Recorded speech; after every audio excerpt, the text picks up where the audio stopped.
നമസ്കാരം. എല്ലാവർക്കും ഹാപ്പിറ്റസ് പീരിയഡ് പുതിയൊരു വീഡിയോയിലേക്ക് സ്വാഗതം. അപ്പം ഈ വീഡിയോ തൊട്ട് നമ്മളിനി സ്റ്റാർട്ട് ചെയ്യാൻ പോകുന്നത് ഹിസ്റ്ററി സെഷൻസ് ആണ്. ഹിസ്റ്ററീൻ്റെ സിലബസ് എല്ലാവർക്കും അറിയാമെന്ന് വിചാരിക്കുന്നു.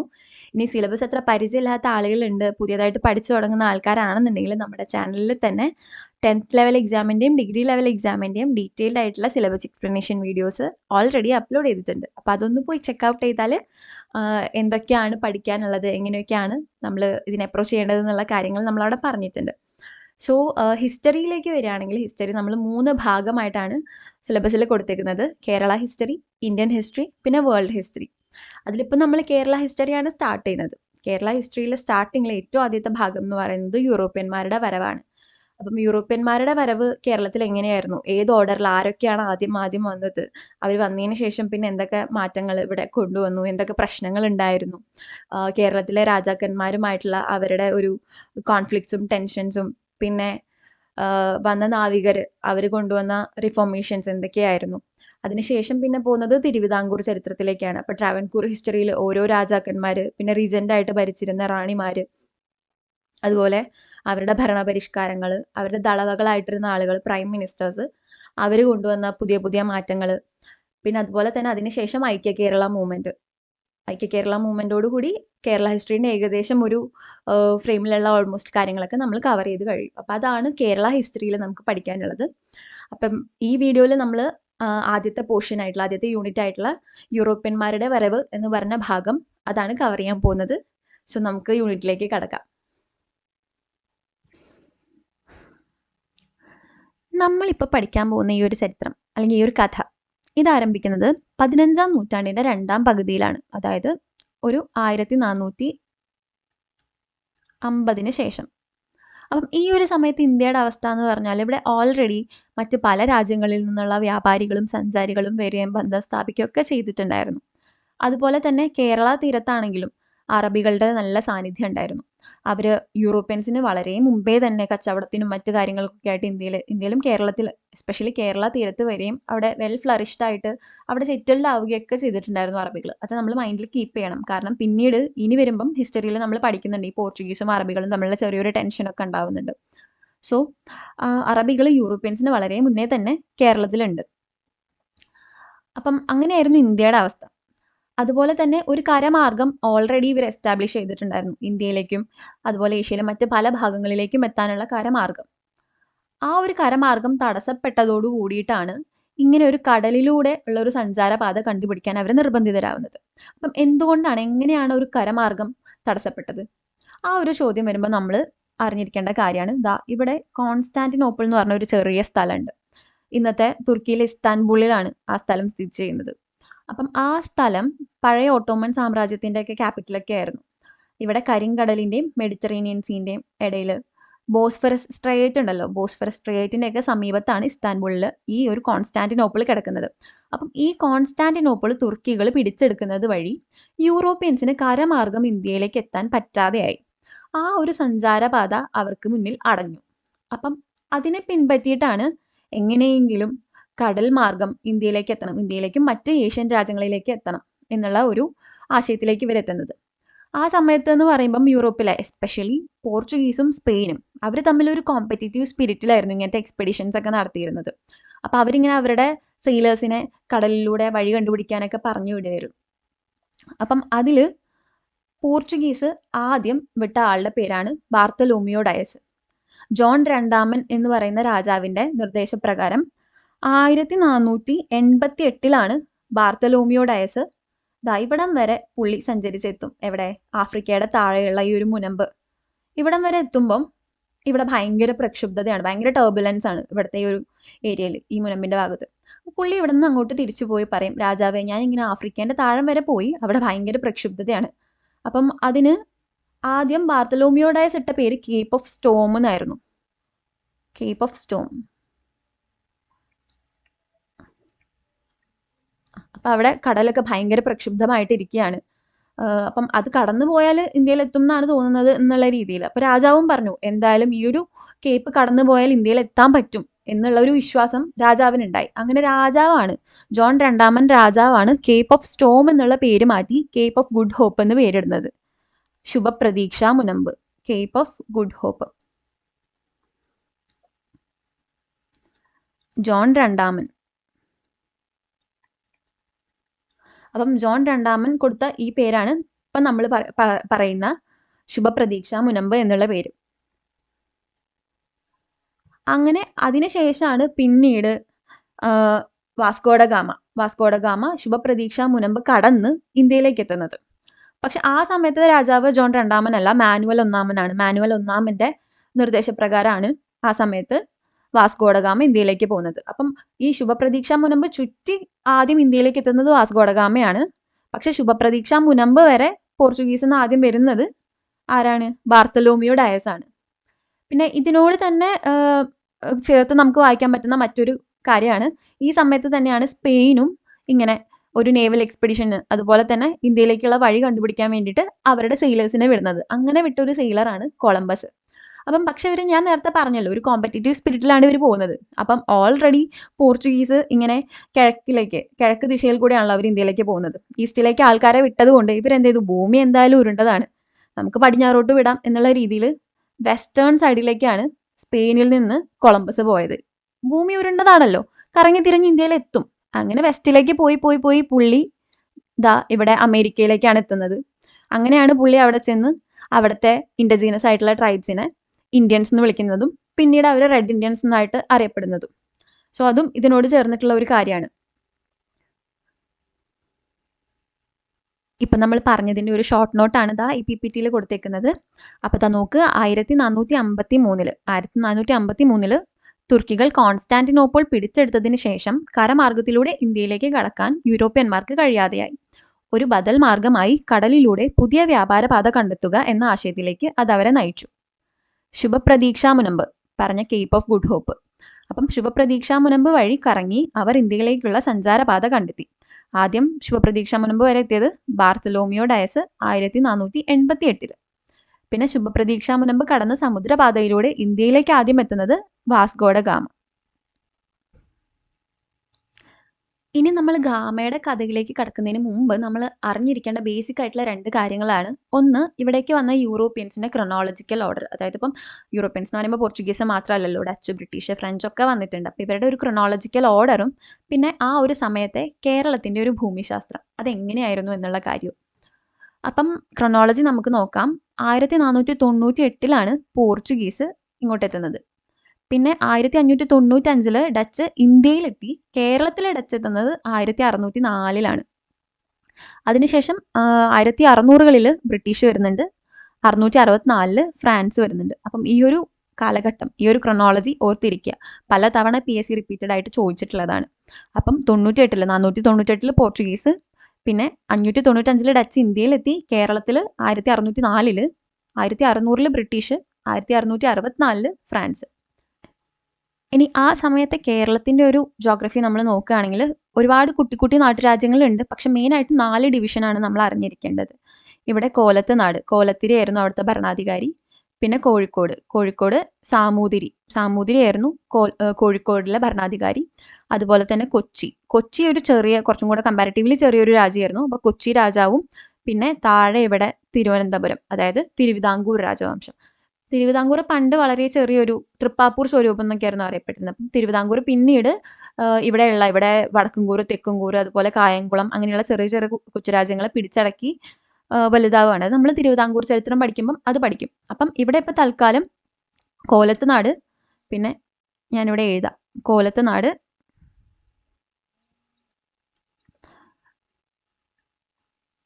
കോഴിക്കോട്, കൊച്ചി, തിരുവിതാംകൂർ.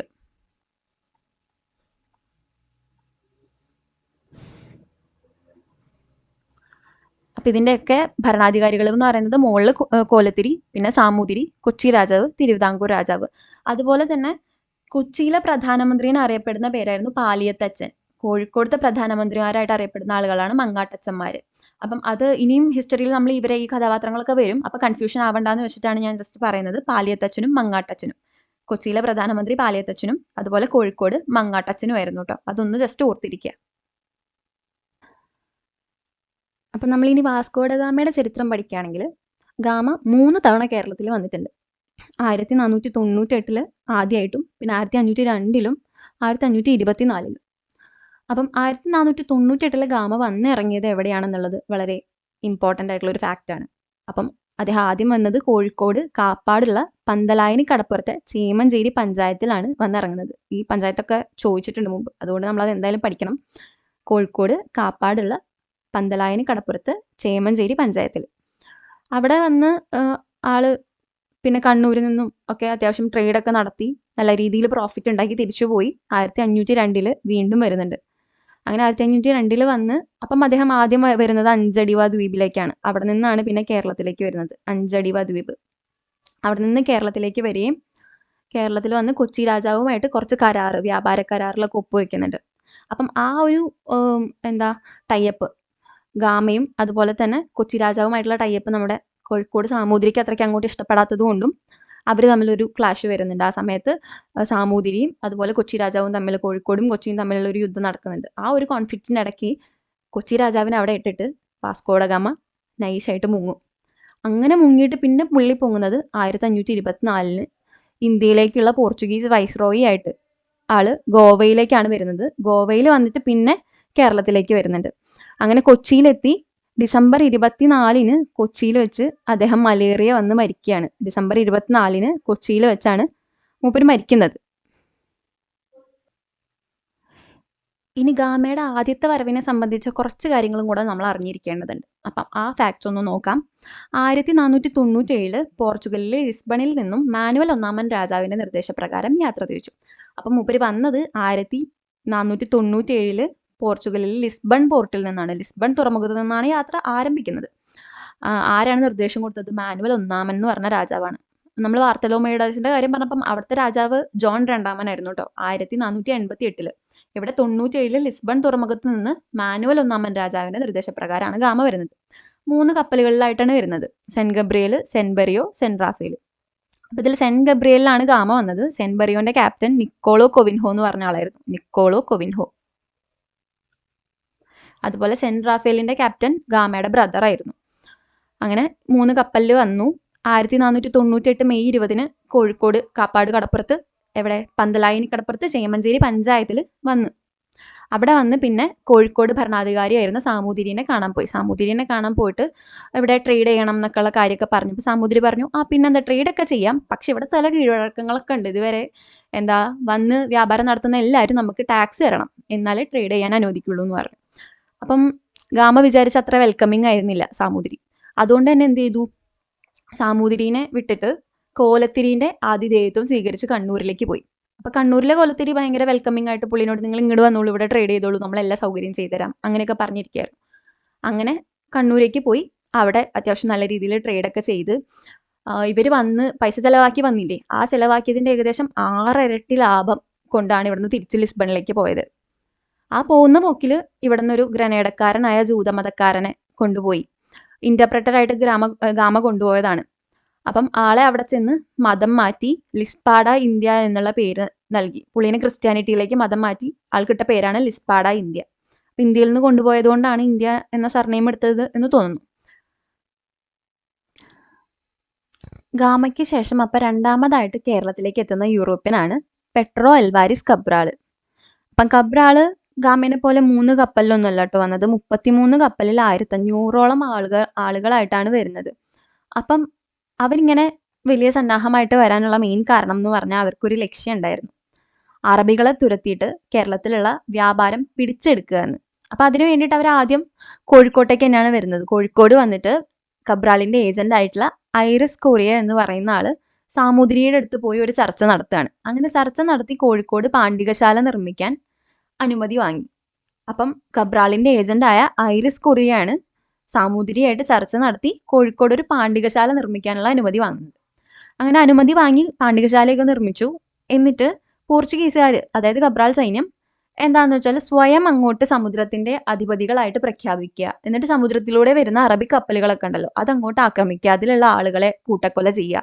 അങ്ങനെ അറബികൾക്കെതിരെ വൻ അക്രമം അഴിച്ചുവിടുകയായിരുന്നു കബ്രാൾ സൈന്യം ചെയ്തത്.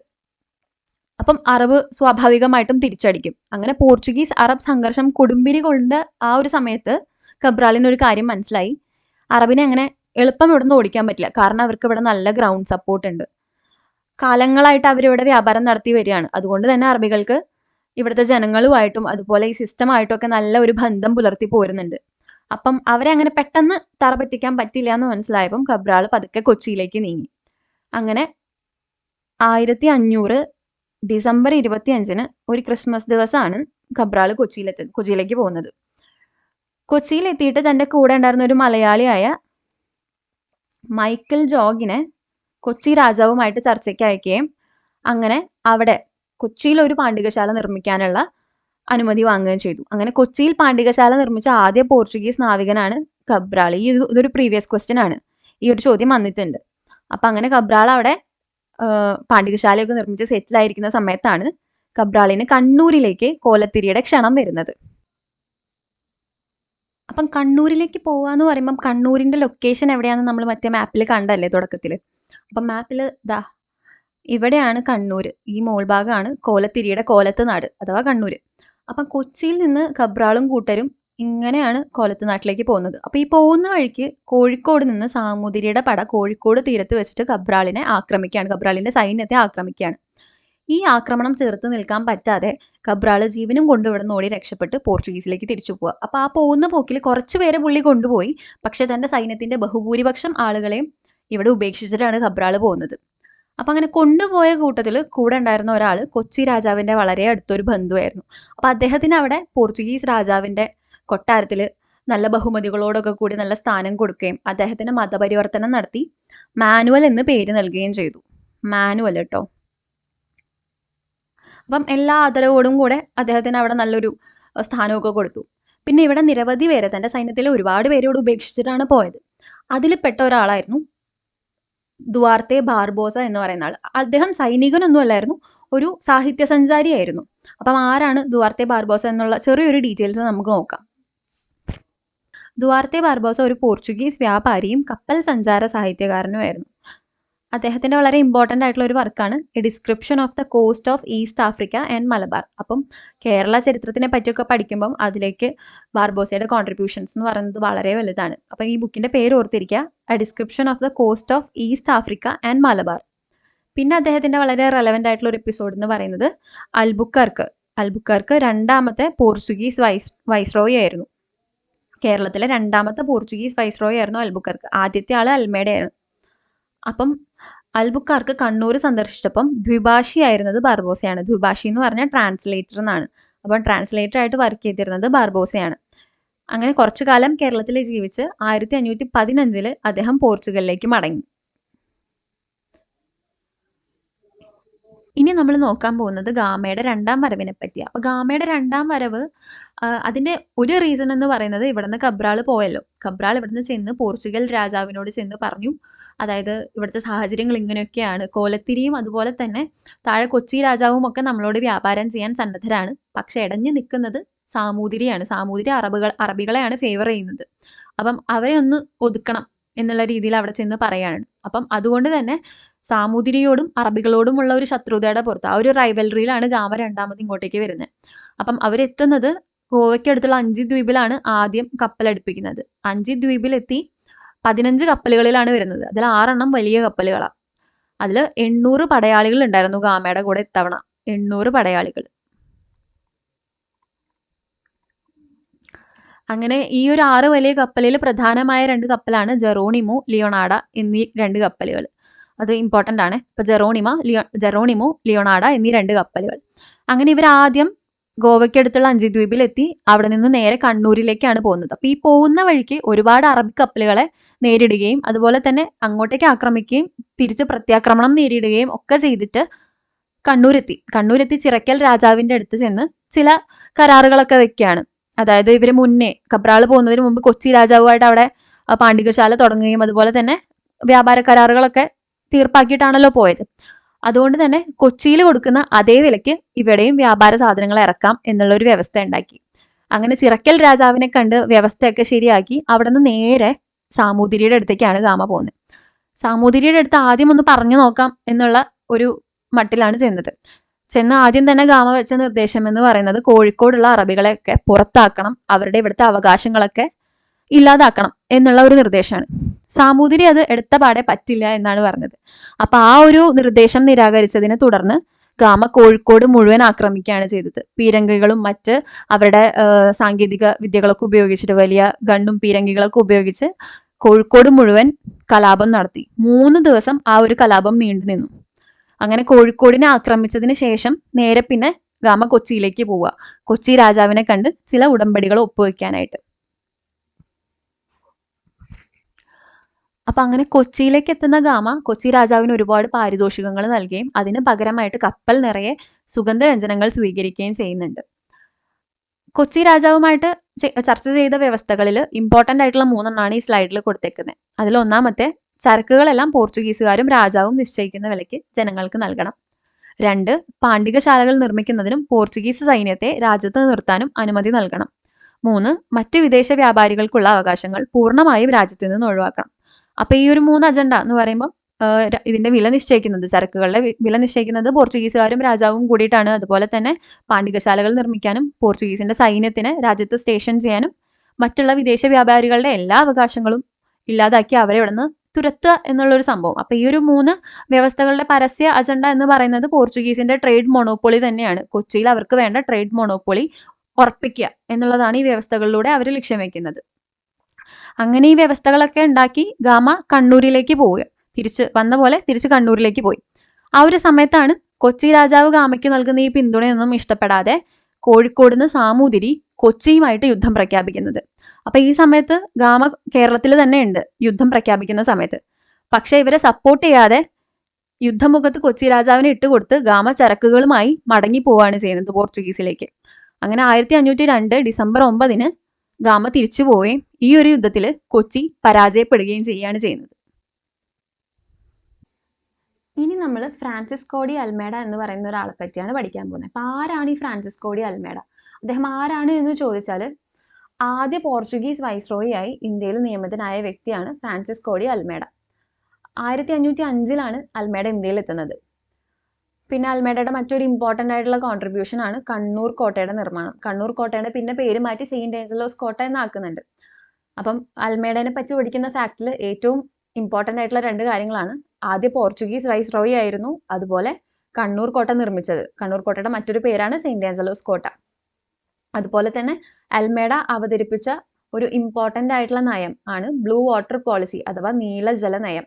ഇന്ത്യൻ സമുദ്രത്തിന്റെ ആധിപത്യം ഉറപ്പിച്ചതിന്റെ ഭാഗമായിട്ട് അദ്ദേഹം മുന്നോട്ട് വെച്ച ഒരു നയമാണ് ബ്ലൂ വാട്ടർ പോളിസി എന്ന് പറയുന്നത്. ഇനി അൽമേഡയുടെ സമയത്ത് നടന്ന ഇമ്പോർട്ടൻ്റ് ഇവന്റ്സ് ആണ് ഇവിടെ കൊടുത്തിരിക്കുന്നത്. ഈ കണ്ണൂർ കോട്ട ഉപരോധം, അതുപോലെ തന്നെ ചൗൾ യുദ്ധം തുടങ്ങിയവ. അപ്പൊ അത് ഡീറ്റെയിൽ ആയിട്ട് പറയണമെങ്കിൽ എന്തായിരുന്നു ആ സമയത്ത് ഒരു സോഷ്യൽ സിറ്റുവേഷൻ എന്ന് നമ്മൾ അറിയണം. അപ്പം ആ ഒരു കാലഘട്ടത്തിൽ പോർച്ചുഗീസിന് കൊച്ചിയുമായിട്ട് നല്ല രീതിയിലുള്ള വ്യാപാര ബന്ധങ്ങളും പിന്നെ നേരത്തെ പറഞ്ഞ നമ്മൾ ഡിസ്കസ് ചെയ്ത വ്യവസ്ഥകളൊക്കെ നിലനിന്ന് പോന്നിരുന്നത് കൊണ്ട് കൊച്ചിയുടെ മേൽ ഒരു നല്ല രീതിയിലുള്ള ഇൻഫ്ലുവൻസ് പോർച്ചുഗീസിന് ഉണ്ടായിരുന്നു. പക്ഷെ കൊച്ചി രാജാവിന്റെ പിൻഗാമിയായിട്ട് വരുന്ന ആൾക്ക് പോർച്ചുഗീസുകാരോടുള്ള ഒരു എതിർപ്പ് ഉണ്ടായിരുന്നു. അപ്പൊ ആ ഒരു എതിർപ്പ് മനസ്സിലാക്കിക്കൊണ്ട് അയാൾക്ക് പകരം വേറൊരാളെ രാജാവായിട്ട്, ഇനി വരാൻ പോകുന്ന രാജാവായിട്ട് പോർച്ചുഗീസുകാരെ നിർദ്ദേശിക്കുകയാണ്. ഇതിനെതിരെ യഥാർത്ഥ പിൻഗാമി പ്രതിഷേധിക്കുകയും ആ സമയത്ത് ആ യഥാർത്ഥ പിൻഗാമിയായിട്ടിരിക്കുന്ന ആൾക്ക് സാമൂതിരി പിന്തുണ പ്രഖ്യാപിക്കുകയും ചെയ്തു. അപ്പം ഇതൊരു നല്ല അവസരമായിട്ട് സാമൂതിരി കണക്കാക്കിയിട്ടുണ്ടായിരുന്നു. അതുകൊണ്ട് തന്നെ കോലത്തിരിയെ വിളിച്ച്, ഇവരൊക്കെ പുറത്തുനിന്ന് വന്ന ആളുകളാണ്, നമ്മളിവിടെ ഓൾറെഡി ഉണ്ടായിരുന്ന രാജാക്കന്മാരാണ്, അപ്പൊ നമ്മുടെ രാജ്യങ്ങൾക്ക് ദോഷം വരുന്ന തരത്തിൽ ഇവരെ വളരാൻ അനുവദിച്ചുകൂടാ എന്നൊക്കെ പറഞ്ഞ് കോലത്തിരിയുമായിട്ട് ഒരു സഖ്യം ഉണ്ടാക്കി. അങ്ങനെ കോലത്തിരിയും സാമൂതിരിയും പിന്നെ അതുപോലെ തന്നെ യഥാർത്ഥ പിൻഗാമിയായി വരാൻ പോകുന്ന കൊച്ചി രാജാവും ആയിട്ടുള്ള ഒരു സഖ്യം പോർച്ചുഗീസിനെതിരെ ഒരു പോരാട്ടം ആരംഭിക്കുകയാണ്. അപ്പം ഈ ഒരു യുദ്ധത്തിൽ അൽമേഡയുടെ മകനായിട്ടുള്ള ലോറൻസോയും പോർച്ചുഗീസിന് വേണ്ടി പങ്കെടുത്തിട്ടുണ്ടായിരുന്നു. അപ്പം അൽമേഡയുടെ മകന്റെ പേരാണ് ലോറൻസോ. ഞാനിവിടെ എഴുതാം. അങ്ങനെ ആ ഒരു യുദ്ധത്തിന്റെ ഭാഗമായിട്ട് സാമൂതിരിയുടെ അല്ല കോലത്തിരിയുടെ സേന കണ്ണൂർ കോട്ട ഉപരോധിക്കുകയാണ്. അങ്ങനെ കണ്ണൂർ കോട്ട ഉപരോധം ഏകദേശം 4 മാസത്തോളം നീണ്ടു നിന്നു. 4 മാസത്തോളം നീണ്ടു നിന്ന കണ്ണൂർ കോട്ട ഉപരോധം പിന്നെ തകർക്കുന്നത് നുൻഹോഡ കുൻഹ എന്ന് പറയുന്ന പോർച്ചുഗീസ് അഡ്മിറലിന്റെ ആർമി വന്നിട്ടാണ്. അപ്പൊ നുൻഹോഡ കുൻഹ എന്ന് പറയുന്ന പോർച്ചുഗീസ് അഡ്മിറലിന്റെ നേതൃത്വത്തിൽ ആ ഒരു ഉപരോധം തകർത്ത് കോട്ട രക്ഷപ്പെടുത്തുകയാണ്. അതിനുശേഷം കോലത്തിരിയുമായിട്ട് പോർച്ചുഗീസ് ഒരു സമാധാന സന്ധിയൊക്കെ ഒപ്പുവെക്കുന്നുണ്ട്. പക്ഷെ സാമൂതിരിയുമായിട്ട് യാതൊരു തരത്തിലുള്ള കോംപ്രമൈസും നടന്നില്ല. സാമൂതിരിയും അതിന് സമ്മതിച്ചിട്ടുണ്ടായിരുന്നില്ല. അപ്പൊ സാമൂതിരിയായിട്ടുള്ള കോംപ്രമൈസ് ഒന്നും നടന്നില്ല. പക്ഷെ കോലത്തിരിയായിട്ട് സമാധാന സന്ധി ഒപ്പുവെച്ചു. അപ്പൊ ഇവിടെ നമ്മൾ ഇമ്പോർട്ടന്റ് ആയിട്ട് ഓർത്തിരിക്കേണ്ട ഒരു പേര് നുൻഹോഡ കുൻഹ എന്ന് പറയുന്ന പോർച്ചുഗീസ് അഡ്മിറലിന്റെ പേരാണ്. അപ്പം ഇവിടെ നിന്ന് എങ്ങനെയാണ് ചൗൾ യുദ്ധത്തിലേക്ക് കാര്യങ്ങൾ എത്തിപ്പെടുന്നത്, എങ്ങനെയാണ് ചൗൾ യുദ്ധത്തിൽ ചെന്ന് കാര്യങ്ങൾ കലാശിക്കുന്നത്? അതിനെപ്പറ്റി പറയുകയാണെങ്കിൽ ഈ സമയത്ത് സാമൂതിരിയുടെ കപ്പൽ പടയുടെ തലവന്മാരായിരുന്നു കുഞ്ഞാലി മരക്കാർ എന്ന് പറയുന്ന ആളുകൾ. അപ്പൊ കുഞ്ഞാലി മരക്കാർ അവർ 4 പേരുടെ ഒരു പരമ്പരയാണ്. അതിനെപ്പറ്റി ഡീറ്റെയിൽ ആയിട്ട് നമ്മൾ അടുത്ത ക്ലാസ്സിൽ പറയും. അപ്പം കുഞ്ഞാലി മരക്കാർക്ക് അറബികളുമായിട്ടും അതുപോലെ തന്നെ സുൽത്താൻ, എവിടുത്തെ ഈജിപ്തിലെ സുൽത്താനുമായിട്ടും നല്ല ബന്ധമുണ്ടായിരുന്നു. അപ്പം ആ ഒരു ബന്ധം മുൻനിർത്തിക്കൊണ്ട് നമ്മളുടെ സാമൂതിരി സുൽത്താനോട് സഹായം അഭ്യർത്ഥിക്കുകയാണ്. പോർച്ചുഗീസുകാർക്കെതിരെ യുദ്ധം ചെയ്യാൻ സഹായം വേണം എന്ന് പറഞ്ഞിട്ട് സഹായം അഭ്യർത്ഥിക്കുകയാണ്. അപ്പൊ ആ ഒരു അഭ്യർത്ഥന മാനിച്ചുകൊണ്ട് മാത്രമല്ല, ഇവർ സമുദ്രത്തിന്റെ അധിപരാണ് എന്ന് പറഞ്ഞ് പോർച്ചുഗീസുകാർ മറ്റുള്ള കപ്പലുകൾക്കൊക്കെ എതിരെ അക്രമം അഴിച്ചുവിടുകയും അതുപോലെ തന്നെ അറബ് വ്യാപാരികളുടെ വ്യാപാരം തടസ്സപ്പെടുത്തുകയൊക്കെ ചെയ്യുന്നതിനൊക്കെ എതിർത്താണ് ഈജിപ്തിലെ സുൽത്താൻ ഇങ്ങനെ ഒരു തീരുമാനം എടുക്കുന്നത്. അപ്പം സുൽത്താന്റെ നിർദ്ദേശപ്രകാരം മിഹിർ ഹുസൈൻ എന്ന് പറയുന്ന സൈനികന്റെ കീഴിൽ 1500-ൽ കൂടുതൽ സൈനികരും അതുപോലെ തന്നെ പുതിയ ഒരുപാട് യുദ്ധസാമഗ്രികളുമുള്ള ഒരു വലിയ കപ്പൽപ്പട വിട്ടു നൽകുകയാണ്. അപ്പം ഈ ഒരു കപ്പൽപ്പട വന്ന് തമ്പടിക്കുന്നത് ദിയു എന്ന് പറയുന്ന സ്ഥലത്ത്, ദാമൻ ആൻഡ് ദിയുലെ ദിയുവിന്റെ പോർട്ടിലാണ്. അപ്പൊ ആ ദിയുവിൽ വന്ന് ഇവർ തമ്പടിക്കുകയാണ്. അങ്ങനെ മിഹിർ ഹുസൈന്റെ കീഴിലുള്ള സൈന്യം 1508-ല് പോർച്ചുഗീസ് സൈനികരോട് ഏറ്റുമുട്ടുകയും അതിൽ പോർച്ചുഗീസിനെ തോൽപ്പിക്കുകയും ചെയ്യുന്നുണ്ട്. അപ്പം ചൗൾ യുദ്ധത്തിൽ പോർച്ചുഗീസുകാർ ശരിക്കും തോറ്റു. പക്ഷെ അതിനുശേഷം പോർച്ചുഗീസ് തിരിച്ചടിച്ച് മിഹിർ ഹുസൈന്റെ ആർമീനെ തോൽപ്പിച്ച് അവര് ആധിപത്യം നിലനിർത്തുന്നുണ്ട്. അങ്ങനെ തിരിച്ചടിച്ച് അവര് ഈ ഒരു സമുദ്രത്തിന്റെ മേലുള്ള ആധിപത്യം ഉറപ്പിക്കുകയാണ്. അപ്പോഴാണ് നീലജല നയം അഥവാ ബ്ലൂ വാട്ടർ പോളിസി അൽമേഡ അവതരിപ്പിക്കുന്നത്. അപ്പൊ അൽമേഡനെ പറ്റി നമുക്ക് ഒന്നും കൂടെ ബ്രീഫായിട്ട് ജസ്റ്റ് പറയുകയാണെങ്കിൽ 505-ൽ ഇന്ത്യയിലെത്തി. ആദ്യ പോർച്ചുഗീസ് വൈസ്രോയി ആയിരുന്നു. അതുപോലെ കണ്ണൂർ കോട്ട നിർമ്മിച്ചു. ചൗൾ യുദ്ധത്തിന്റെ നേതൃത്വം നൽകി. നീലജല നയം അവതരിപ്പിച്ചു. പിന്നെ കണ്ണൂർ കോട്ട ഉപരോധത്തിന്റെ കാര്യം പറയുമ്പോഴും അവിടെ കുറച്ചും കൂടി ഇമ്പോർട്ടന്റ് ആയിട്ടുള്ള ഫിഗർ എന്ന് പറയുന്നത് അഡ്മിറൽ ആയ നുൻഹോഡ കുൻഹ എന്ന് പറയുന്ന ആളാണ്. ഇത്രയാണ് അൽമേഡനെ പറ്റിയിട്ട് നമുക്ക് നോക്കാനുള്ളത്. ഇനി നമ്മൾ അടുത്ത രണ്ടാമത്തെ പോർച്ചുഗീസ് വൈസ്രോയി ആയിട്ട് വന്ന അൽബുക്കർക്കിനെ പറ്റിയിട്ടാണ് പഠിക്കാൻ പോകുന്നത്. അൽബുക്കർക്കിനെ കുറിച്ച് പഠിക്കുമ്പോൾ കുറച്ചും കൂടെ ഫാക്ച്വൽ ആയിട്ടുള്ള കാര്യങ്ങളാണ് നമുക്ക് നോക്കാനുള്ളത്. അപ്പം അൽബുക്കർക്ക് 1509 മുതൽ അധികാരത്തിൽ വന്ന രണ്ടാമത്തെ വൈസ്രോയി ആണ് അൽബുക്കർക്ക്. ഇന്ത്യയിൽ പോർച്ചുഗീസ് സാമ്രാജ്യത്വത്തിന്റെ സ്ഥാപകൻ എന്നറിയപ്പെടുന്നത് അൽബുക്കർക്കാണ്. അതെന്തുകൊണ്ടാണെന്ന് വെച്ചാൽ അൽമേഡയുടെ സമയത്ത് ഒരു അതോറിറ്റി ഉണ്ട് എന്നുണ്ടെങ്കിലും പവർ കൺസോളിഡേഷൻ പൂർണ്ണമായും നടക്കുന്നത് അൽബുക്കർക്കിന്റെ സമയത്താണ്. അപ്പം ആ ഒരു പവർ കൺസോളിഡേഷൻ നടക്കുന്നത് കൊണ്ടാണ് പോർച്ചുഗീസ് സാമ്രാജ്യത്വത്തിന്റെ സ്ഥാപകൻ എന്ന് അൽബുക്കർക്കിനെ അറിയപ്പെടുന്നത്. പിന്നെ മാർഷൽ കുട്ടിൻഹോവ് വധം നടക്കുന്നത് അൽബുക്കർക്കിന്റെ സമയത്താണ്. മാർഷൽ കുട്ടിൻഹോവ് ഒരു മിലിറ്ററി ചീഫ് ആയിരുന്നു.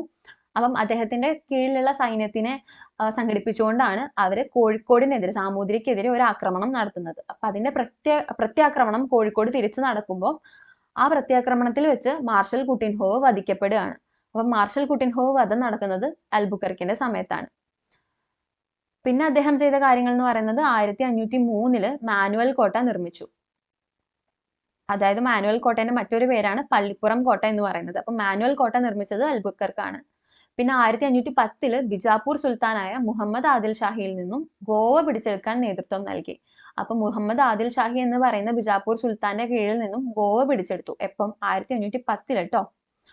അങ്ങനെ ഗോവ പിടിച്ചെടുത്തത് മാത്രമല്ല, പോർച്ചുഗീസിന്റെ ആസ്ഥാനം കൊച്ചിയിൽ നിന്ന് ഗോവയിലേക്ക് മാറ്റുകയും ചെയ്തു. പിന്നെ അദ്ദേഹം നടപ്പിലാക്കിയ ചില പോളിസീസ് ആണ് ഇനി നമ്മൾ നോക്കുന്നത്. ഒന്ന് മിശ്ര കോളനി സമ്പ്രദായം. അതുപോലെ തന്നെ ഇന്ത്യയിലെ പോർച്ചുഗീസ് ആർമിയിൽ, ഇന്ത്യക്കാരെയൊക്കെ പോർച്ചുഗീസ് ആർമിയിൽ ചേർത്ത് പോർച്ചുഗീസ് മാതൃകയിൽ ഒരു പരിശീലനം നടത്തുക, സൈനിക പരിശീലനമൊക്കെ നടത്തുക. പിന്നെ പോർച്ചുഗീസ് പ്രവിശ്യകളിൽ സതി നിർത്തലാക്കി പുതിയ നാണയ സമ്പ്രദായം ആരംഭിച്ചു. അപ്പൊ ഇതിൽ മിശ്ര കോളനി സമ്പ്രദായം എന്ന് പറഞ്ഞാൽ ഇന്ത്യയിലെ സ്ത്രീകളും അതുപോലെ തന്നെ പോർച്ചുഗീസ് സൈനികരായിട്ട് വന്ന പുരുഷന്മാരുമായിട്ട് കല്യാണം നടത്തി അവർക്ക് ഉണ്ടാവുന്ന കുട്ടികളെയൊക്കെ, അതായത് ഫർദർ ഓഫ് സ്പ്രിങ്സിനെ ഇവിടെ ഉണ്ടാക്കുക എന്നുള്ള ഒരു ഐഡിയ. അങ്ങനെ ഒരു മിശ്ര കോളനി, ഇപ്പൊ നമ്മൾ ആംഗ്ലോ ഇന്ത്യൻസ് എന്നൊക്കെ പറയുമല്ലോ, അതുപോലെ പോർച്ചുഗീസ് സൈനികരും ഇന്ത്യൻ സ്ത്രീകളും ആയിട്ടുള്ള ഒരു ഫാമിലി ഡെവലപ്പ് ചെയ്ത് ഇവിടെ അവരുടെ ഒരു പിന്തുണ അല്ലെങ്കിൽ അവർക്ക് വരുന്ന ഒരു തലമുറയെ വാർത്തെടുക്കുക എന്നുള്ള രീതിയിൽ ആ ഒരു അജണ്ട വെച്ചിട്ട് തുടങ്ങിയ ഒരു സംഭവമാണ് മിശ്ര കോളനി സമ്പ്രദായം. അതുപോലെ തന്നെ നാണയ സമ്പ്രദായം എന്ന് പറയുമ്പോൾ ഇവയുടെ സ്വർണം, വെള്ളി എന്നീ ലോഹങ്ങൾ കൊണ്ടുള്ള പുതിയ നാണയങ്ങൾ ഉണ്ടാക്കുകയും ആ നാണയങ്ങൾ ഉപയോഗിച്ച് വ്യാപാരം നടത്തുകയും ചെയ്യുന്ന ഒരു നാണയ സമ്പ്രദായം ആരംഭിച്ചതും അൽബുക്കർക്കാണ്. ഇനി നമുക്ക് നോക്കാനുള്ളത് കാർട്ടസ് വ്യവസ്ഥയാണ്. കാർട്ടസ് സിസ്റ്റം എന്തായിരുന്നു? കാർട്ടസ് സിസ്റ്റം എന്ന് പറയുന്നത്. അപ്പോൾ കാർട്ടസ് സിസ്റ്റം എന്ന് പറയുന്നത് ഇന്ത്യൻ സമുദ്രത്തിന്റെ മേലുള്ള പോർച്ചുഗീസുകാരുടെ ഒരു ആധിപത്യം അല്ലെങ്കിൽ ആ ഒരു മൊണോപ്പൊളി ഉറപ്പിക്കാൻ വേണ്ടിയിട്ട് അവർ നടപ്പിലാക്കിയ ഒരു സമ്പ്രദായമാണ് ഈ കാർട്ടസ് സിസ്റ്റം എന്ന് പറയുന്നത്. കാർട്ടസ് സിസ്റ്റത്തിന്റെ കീഴിൽ എന്താ ചെയ്യേണ്ടതെന്ന് വെച്ചാൽ ഒരു നിശ്ചിത എമൗണ്ട് ടാക്സ് ആയിട്ട് കൊടുത്ത് ഒരു പാസ് വാങ്ങണം. ഇന്ത്യൻ സമുദ്രത്തിൽ കൂടെ പോകുന്ന എല്ലാ കപ്പലുകളും, പോർച്ചുഗീസുകാരുടേതല്ലാത്ത മറ്റെല്ലാ കപ്പലുകളും ഒരു എമൗണ്ട് ടാക്സ് കൊടുത്ത് പോർച്ചുഗീസുകാരുടെ കയ്യിൽ നിന്ന് ഒരു പാസ് വാങ്ങണം. ഈ പാസ് വാങ്ങാത്ത കപ്പലുകളെയൊക്കെ അവർ പിടിച്ചെടുക്കുകയും അതിലെ ആളുകളെയൊക്കെ കൊല ചെയ്യുകയോ അല്ലെങ്കിൽ അടിമകളാക്കുകയോ ചെയ്യുമായിരുന്നു. അപ്പം ഈ ഒരു സിസ്റ്റമാണ് കാർട്ടസ് വ്യവസ്ഥ എന്നറിയപ്പെടുന്നത്. അത് വളരെ റിപ്പീറ്റഡ് ആയിട്ട് വന്നിട്ടുള്ള ക്വസ്റ്റ്യൻ ആണ് പല എക്സാംസിനും. അപ്പൊ കാർട്ടസ് വ്യവസ്ഥ ആരാണ് കൊണ്ടുവന്നത് എന്ന് ചോദിച്ചാൽ പോർച്ചുഗീസുകാരാണ് ഈ കാർട്ടസ് വ്യവസ്ഥ കൊണ്ടുവന്നതും അത് നടപ്പിലാക്കുകയും ചെയ്തത്. അത് ഓർത്തിരിക്കുക. അപ്പം ഇത്രയാണ് തൽക്കാലം നമ്മൾ ഇന്നത്തെ ക്ലാസ്സിൽ കവർ ചെയ്യാൻ ഉദ്ദേശിക്കുന്നത്. ഇനി ബാക്കിയുള്ളത് സെക്കൻഡ് പാർട്ടായിട്ട്, ഈ യൂണിറ്റിന്റെ തന്നെ സെക്കൻഡ് പാർട്ടായിട്ട് നമ്മൾ അപ്ലോഡ് ചെയ്യുന്നതായിരിക്കും. അപ്പം എന്തൊക്കെയാണ് ഇന്നത്തെ ഈ ഒരു ക്ലാസ്സിൽ എടുത്തത് എന്ന് നമുക്ക് ഒന്ന് വേഗം റാപ്പ് ചെയ്തിട്ട് വരാം. അപ്പം നമ്മൾ ഈ ഒരു യൂണിറ്റ് തുടങ്ങിയത് ഈ ഒരു വേൾഡ് മാപ്പിൽ നിന്നാണ്.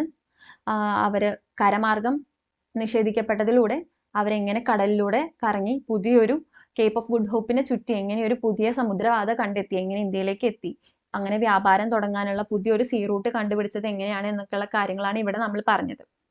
അതുപോലെ ആദ്യമായിട്ട് ശുഭപ്രതീക്ഷ മുനമ്പ് വരെ വരുന്നത് ബാർത്തലോമിയോ ഡയസ് ആണെന്നും ശുഭപ്രതീക്ഷ മുനമ്പ് കടന്ന് ഇന്ത്യയിലേക്ക് എത്തുന്നത് ആദ്യമായിട്ട് വാസ്കോഡഗാമയാണെന്നും പഠിച്ചു. പിന്നെ അവരുടെ ക്രോണോളജി, ഏതൊക്കെ യൂറോപ്യൻ രാജ്യങ്ങളാണ് ആദ്യം എത്തുന്നത്, ആ ക്രോണോളജി പഠിച്ചു. അതുപോലെ കേരളത്തിന്റെ ആ സമയത്തെ ഒരു ജോഗ്രഫി എങ്ങനെയാണെന്ന് നമ്മൾ നോക്കി. പിന്നെ വാസ്കോഡഗാമയെ പറ്റി പഠിച്ചു. വാസ്കോഡഗാമ 3 തവണ കേരളം വിസിറ്റ് ചെയ്തിട്ടുണ്ട്. ആ വന്നതും പോയതും അപ്പോൾ ആ സമയത്ത് നടന്ന സംഭവ വികാസങ്ങൾ എന്തൊക്കെയാണെന്ന് നമ്മൾ നോക്കിയായിരുന്നു. അതുപോലെ തന്നെ പെട്രോ അൽവാരിസ് കബ്രാളിനെ പറ്റി, കബ്രാളിസ് വന്നതും അതുപോലെ തന്നെ ഇവിടെ നിന്ന് തിരിച്ചോടിപ്പോയതും ഒക്കെ എങ്ങനെയായിരുന്നു, എങ്ങനെയാണ് അവിടെ പാണ്ഡികശാല നിർമ്മിച്ചത്. 2 പാണ്ഡികശാലയാണ് നിർമ്മിച്ചത്, ഒന്ന് കോഴിക്കോടും പിന്നെ കൊച്ചിയിലും. കൊച്ചിയിലെ പാണ്ഡികശാല നിർമ്മിച്ച ആദ്യ പോർച്ചുഗീസ് നാവികനാണ് കബ്രാൾ. പിന്നെ കബ്രാൾ ഉപേക്ഷിച്ചു പോയവരിൽപ്പെട്ട ഒരു ഇമ്പോർട്ടന്റ് ആയിട്ടുള്ള ഫിഗർ ആയിരുന്നു ദുവാർത്തെ ബാർബോസ. ബാർബോസയെ പറ്റി നമ്മൾ നോക്കി. പിന്നെ ഗാമയുടെ 2ാം വരവ്, അത് എങ്ങനെയാണ് സാമൂതിരിയും അതുപോലെ കൊച്ചി രാജാവും തമ്മിലുള്ള യുദ്ധത്തിലേക്ക് വഴിവെച്ചത്, അതൊക്കെ നമ്മൾ പഠിച്ചു. പിന്നെ കൊച്ചി രാജാവുമായിട്ട് ഗാമ നടത്തിയ വ്യവസ്ഥകൾ എന്താണെന്ന് നമ്മൾ നോക്കിയിരുന്നു. അൽമേഡയെ പറ്റി പഠിച്ചു. അൽമേഡയുടെ സമയത്ത് നടന്ന 2 ഇമ്പോർട്ടന്റ് ആയിട്ടുള്ള ഇവന്റ് ആണ് കണ്ണൂർ കോട്ട ഉപരോധം, അതുപോലെ തന്നെ ചൗൾ യുദ്ധം. അപ്പൊ അതൊക്കെ എന്താണെന്ന് പഠിച്ചു. നീലജല നയം, ബ്ലൂ വാട്ടർ പോളിസി കൊണ്ടുവന്നത് അൽമേഡയാണെന്ന് പഠിച്ചു. പിന്നെ അൽബുക്കർക്കിനെ പറ്റി ഫാക്ച്വൽ ആയിട്ടുള്ള കുറേ കാര്യങ്ങൾ നമ്മൾ നോക്കി. അതുപോലെ അദ്ദേഹത്തിന്റെ പോളിസീസ് നമ്മൾ നോക്കി. അതിൽ ഏറ്റവും ഇമ്പോർട്ടന്റ് ആണ് മിശ്ര കോളനി സമ്പ്രദായം. പിന്നെ കാർട്ടസ് വ്യവസ്ഥ എന്താണെന്ന് നമ്മൾ പറഞ്ഞു. അപ്പൊ ഇത്രയാണ് ഇന്നത്തെ ക്ലാസ്സിൽ നമ്മൾ കവർ ചെയ്തത്. ഇനി നമുക്ക് കുഞ്ഞാലി മരക്കാരനെ പറ്റിയിട്ടും അതുപോലെ തന്നെ ഡച്ചുകാരെ പറ്റിയിട്ടുമാണ് പഠിക്കാനുള്ളത്. അത് നമ്മൾ സെക്കൻഡ് പാർട്ടായിട്ട് അടുത്ത വീഡിയോയിൽ ഉടനെ അപ്ലോഡ് ചെയ്യുന്നതായിരിക്കും. ഈ ഒരു ഹിസ്റ്ററി സെഷൻ നിങ്ങൾക്ക് ഉപകാരപ്പെടുമെന്ന് പ്രതീക്ഷിക്കുന്നു. നിങ്ങൾക്ക് ഉപകാരപ്പെട്ടു എന്നുണ്ടെങ്കിൽ ലൈക്ക് ചെയ്യുക, ചാനൽ സബ്സ്ക്രൈബ് ചെയ്യുക. അതുപോലെ തന്നെ എക്സാമിന് പ്രിപ്പയർ ചെയ്യുന്ന നിങ്ങളുടെ ഫ്രണ്ട്സിലേക്കൊക്കെ ചാനൽ ഷെയർ ചെയ്ത് കൊടുക്കുക. പിന്നെ എന്തെങ്കിലും ഡൗട്ട്സോ ക്ലിയറൻസസോ വേറെ എന്തെങ്കിലും സജഷൻസോ ഫീഡ്ബാക്സോ എന്തുണ്ടെങ്കിലും അത് താഴെ കമൻറ്റ് ബോക്സിൽ കമൻറ്റ് ചെയ്യുക. So that's it. Thank you so much for watching the video. Happy learning with habits.